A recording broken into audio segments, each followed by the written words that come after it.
হরি ওম। শ্রী শ্রী স্বামী স্বরূপানন্দ পরমহংসদেবের উপদেশ বাণী পাঠ শুনবেন ওম গুরু নামক গ্রন্থ থেকে। সদ্গুরুর শক্তি। অবশ্য সদ্গুরুর অমোঘ শক্তিকে আমি অস্বীকার করছি না। সদ্গুরুর বাক্যে তাঁর প্রদত্ত মন্ত্রে এক অত্যাশ্চর্য শক্তি লুকিয়ে থাকে, যার অংশমাত্রই দীক্ষাকালে কেউ কেউ টের পায়, কেউ বা দীক্ষাকালে আদৌ টেরই পায় না। কিন্তু সেই প্রচ্ছন্ন শক্তির বিস্ময়কর প্রভাব সাধনে অবিশ্বাসী শিষ্যকে তার ইচ্ছার অগোচরে ঠেলে টেনে নিয়ে আসে সাধন নিষ্ঠার দিকে। গুরুদ্রোহী শিষ্যকে তার অজ্ঞাতসারে গুরু পাদপদ্মে নির্ভরশীল করে তোলে। সদ্গুরুর দীক্ষা সুপাত্রে পড়ুক অপাত্রে পড়ুক, পবিত্র আধারে পড়ুক অপবিত্র আধারে পড়ুক, শ্রদ্ধাবান শিষ্যে পড়ুক হুজুগাকৃষ্ট শিষ্যে পড়ুক, এই অব্যর্থ শক্তি সর্বত্র তার নিজের কাজ করেই যাবে। সদ্গুরু যদি ইট কাঠ গাছ পাথরের কানেও মহামন্ত্র ঢেলে দেন, একদিনে হোক 10 দিনে হোক, সেই ইট কাঠ গাছ পাথরকেও প্রাণবন্ত হতে হবে। গুরু বলে বলিয়ান হয়ে সেও জগতে অসাধ্য সাধন করে যাবে। কিন্তু সদ্গুরু যতই শক্তিশালী হন, তার শিষ্য সংখ্যা বৃদ্ধির জন্য শিষ্যদের কোনো প্রপোগান্ডা চালানো প্রয়োজনীয় নয়, উচিত নয়। শিষ্য কখন গুরুকে প্রচারে অধিকারী? যখন তুই জানবি তুই যথার্থ সত্যের সন্ধান পেয়েছিস, আর সেই সত্যের সেবায় যখন তোর এক কণা ফাঁকি থাকবে না, সাধন নিষ্ঠায় এক তিল শিথিলতা থাকবে না, তখন তুই যা ইচ্ছা তাই কর, তুই নিরপরাধ ও নির্দোষ। কিন্তু সাধন নিষ্ঠায় যার এক চুল কমতি আছে, সে যদি কিছু করতে যায় তবেই তা ভণ্ডামি হবে। 9 শ্রাবণ 1336 বাংলা। বিপজ্জনক গুরুভক্তি।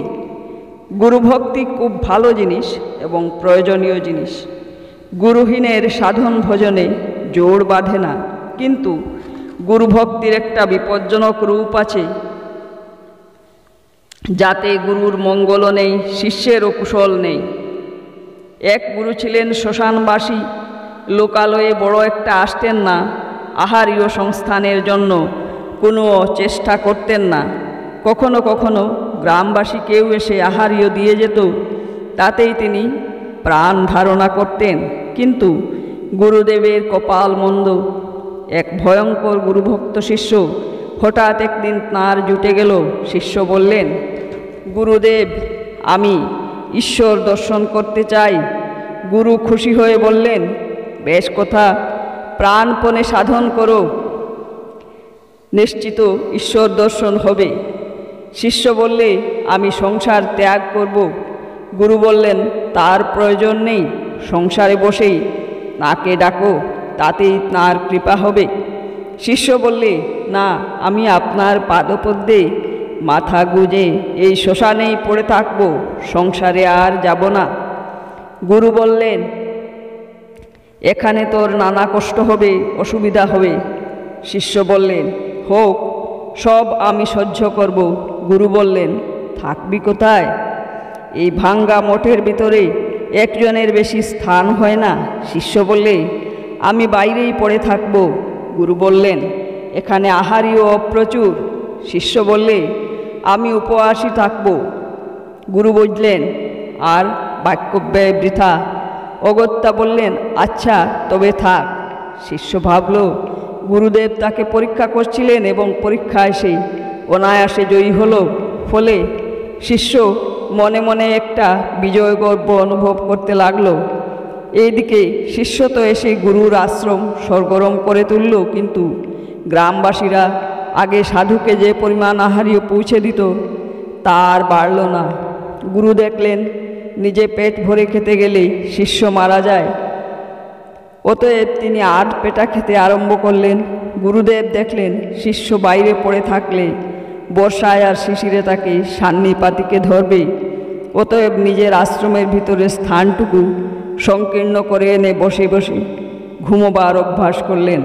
কিন্তু এতেও শিষ্যের গুরু সেবার আগ্রহ কমল না।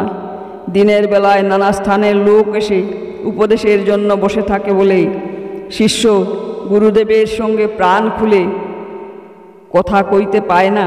অতএব রাত্রিতে যখন গুরুদেব ঘুমিয়ে থাকেন তখন সে ডেকে উঠে, গুরুদেব, গুরুদেব। গুরু জেগে উঠে বললেন, কী রে? শিষ্য বললে, সারাদিন লোকের ভিড়ে আপনার কাছ থেকে কোনো উপদেশ নিতে পারি না। এখন শ্মশান নির্জন, এখন আমায় কৃপা করে উপদেশ দিন। গুরু বললেন, দীক্ষার কালে সেই যে একটি উপদেশ দিয়ে দিয়েছি সেইটি আগে পালন কর বাবা, পরে দেখবি ওই একটির মধ্য দিয়েই সহস্র সহস্র লক্ষ লক্ষ উপদেশ আপনি প্রকাশ পাবে। শিষ্য বললে, সেটি তো প্রভু পালন করবই, কিন্তু তার উপর যদি আরও কিছু উপদেশ দিতেন। তারপরে শিষ্য অফুরন্ত বাক্যবর্ষণে শ্রান্ত ক্লান্ত হয়ে নিজেই যখন ঘুমিয়ে পড়ত, গুরু তখন ব্রাহ্ম মুহূর্ত সমাগত দেখে ঘুমোবার আর চেষ্টা না করে শয্যা ত্যাগ করে শৌচের জন্য বের হতেন।